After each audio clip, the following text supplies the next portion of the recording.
to wash matte paint.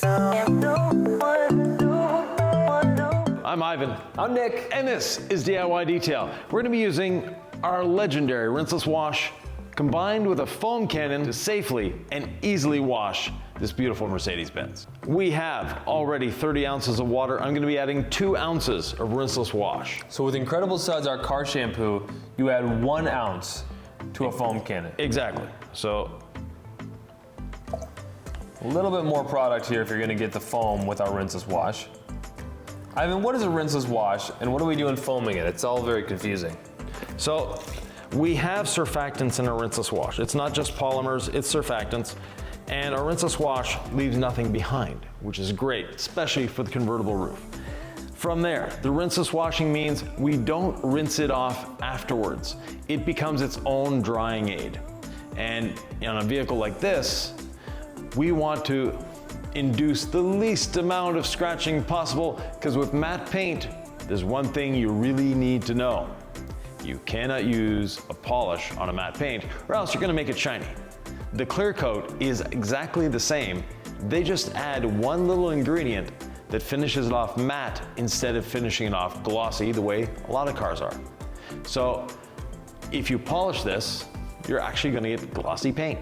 And once that happens, you can't ungloss it. No, which is why we don't polish matte paint. Right. Which is why it's important to do each step the right way, because sometimes if it is done, it cannot be undone. Yep. Now our buckets each contain 4 gallons of water. So I'm adding 4 capfuls, which is 2 ounces to 4 gallons, 1 ounce per 2 gallons, 4 milliliters per liter. It's math, I know. I would just say this, when it comes to rinseless wash dilution, it's easy to eyeball it, it's easy to do the glug method. I do this stuff all the time. Less is more with rinseless. If you're gonna trust us, Ivan, on one thing, it is less is more. Definitely. As in, do what Ivan instructs you in terms of dilution on rinseless and you will be happy. It's gonna make your life a lot easier. Now, we're not gonna start with the pressure washer on the paint. We're going to start with the foam. The reason we're starting with the foam is there is dirt accumulation on this. And if we start hitting that with the pressure washer, the little grain of sand that's on there may go along the paint and scratch it. When we emulsify the dirt with the rinseless wash, then when we pressure wash it, it's a lot safer. So off we go. Nick has the pressure washer ready to go. I am going to put all clean, diluted 15:1, foam it on the wheels and tires.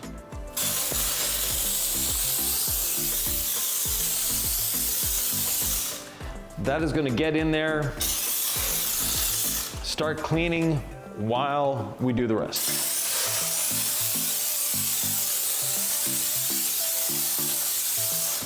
Now, if you want thicker foam, there's a way of doing it. Put in 1 gallon of water, 8 ounces of all clean for that roughly 15:1 dilution, and then 1 ounce of Incredible Suds. Ooh, I like that. That's gonna give you that thick, clinging foam that you so desire with the cleaning power of all clean. I like foam, it dwells, it continues to clean. Every time a bubble breaks on the surface, you're introducing more all clean. As I've heard you say so many times before, sometimes foam is just visually appealing. So if you want the more foam, add the Incredible Suds.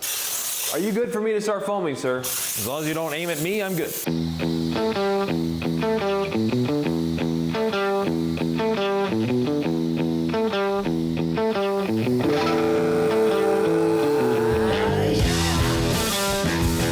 Now, if we wanted thick, clingy foam, we could have added a little more.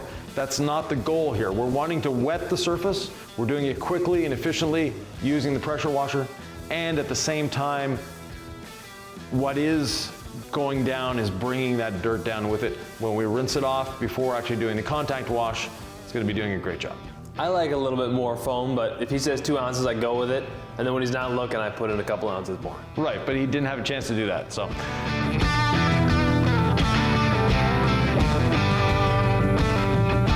Next up, we're gonna do the wheels while the rinseless wash is doing its thing. Okay. Gotta love the 8,000 spoke wheels. Yeah. These barrels are really dirty. See that? Yes, they are. So Nick's adding a bit of iron remover into the mix. Yeah, after I saw the barrels were so dirty over there, I figured, yeah, might as well. Would you mind giving that a quick spray before we rinse it all down? Ivan, it's time to rinse. Right, so good call on the iron remover. We can see the wheels showing their colors. Their true colors. Nice stripes of red. Now I'm putting a different nozzle on the pressure washer. That's because for the convertible roof, I don't want high pressure water. I don't want to be able to damage those fibers, but I do want to get the roof wet. So I've got what's normally called as a soap nozzle for the pressure washer. And it's just a very open nozzle that allows us to put a lot of water without a lot of pressure.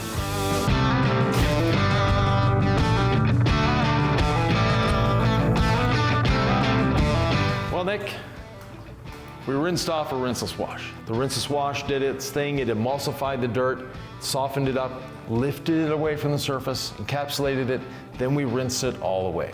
Now, you might think it's time to wash, but I would tell you it's time to foam one more time. Exactly. We want to make this extra safe. We're going for the extra safe OCD. Your car's worth more than 100 grand to you, or in reality, like, right. You want the ultimate safety wash? Like, this is what we're doing here. Right, because matte paint is the most sensitive paint you'll ever experience. So off we go, foam cannon time again. And once he foams it, we can start washing it. No pressure with my legacy sponge here. Every 2 panels, I'm gonna redunk.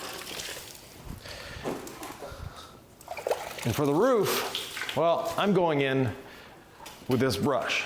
So the roof is nice and wet. We foamed on the rinseless wash, and now I'm going to brush to deep clean. This is a flag tip nylon brush. If I do accidentally touch the paint with it, no one's gonna die, no scratches are gonna be created.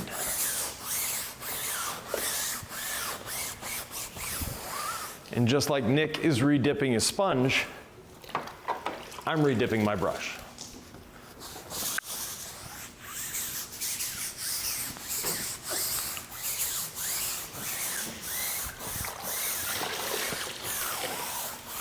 Literally no pressure on the paint. The beauty of the legacy sponge, it eliminates pressure points. Look how fat that foam is. Takes out the user error. I'm letting the chemical here, in this case the rinseless wash solution, work for me. Right. Instead of me trying to exert some kind of control and make something happen on the paint, we're using the products here and the proper technique to do the job safely. Next up, we're going to be using the iron remover and the clay towel. The reason for that is simple. We are going to be ceramic coating this vehicle. We want the surface to be as clean as possible. Now, a lot of people, that might include you, think that using a clay towel on paint is going to scratch it. If you're using a clay bar, you're 100% correct. Clay bar isn't abrasive, but our perforated synthetic decontamination towel is safe on paint. Now, of course, if your technique is poor, yeah, you're going to scratch the paint. But we're not exactly known for poor technique around here. And that you're sort of a stickler for a good technique, and I love that because it makes everybody better, you know? Exactly. There's no complacency. It's like, we're not saving babies. No. But we can do this the right way, and we can be passionate about doing it the right way. Exactly, and we can preserve paint for as long as it can.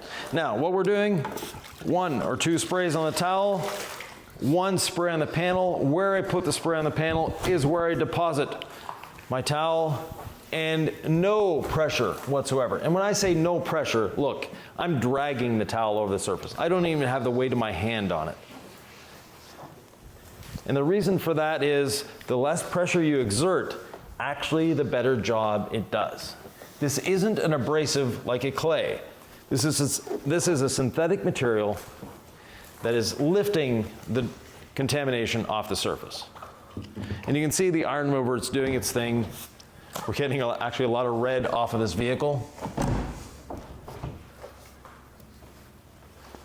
Now we are using iron remover in conjunction with the rinseless wash that's already on the surface.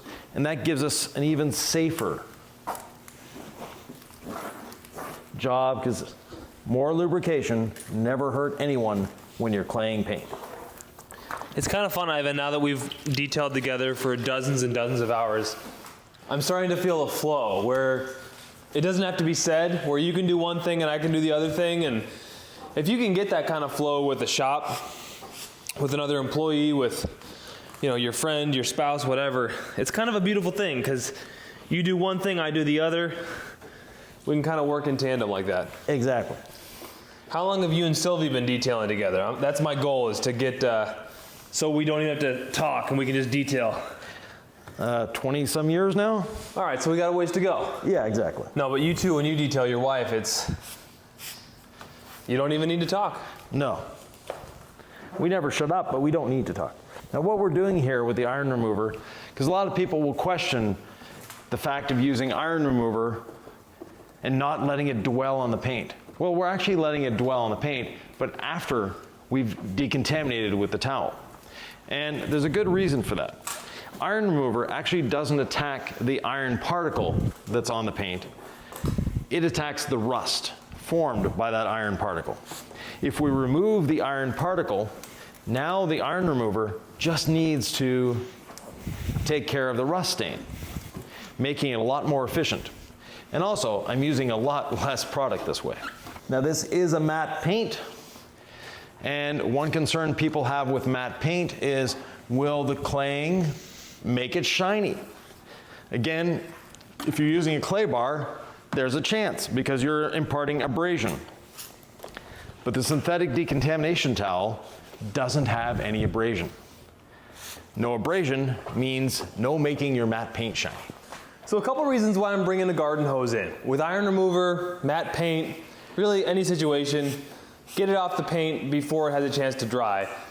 We don't want to re-wet the cloth top. It's going to take a while, the convertible top, to dry anyway. And the third reason is I don't want to spray Yvan, but I do want to get this off the paint before it has a chance to dry. There's really no need for a pressure washer here. All I'm trying to do is flush product off the panel. We've already done what we need to do with the pressure washer. Right, and the high volume of water actually will flush better than a pressure washer will.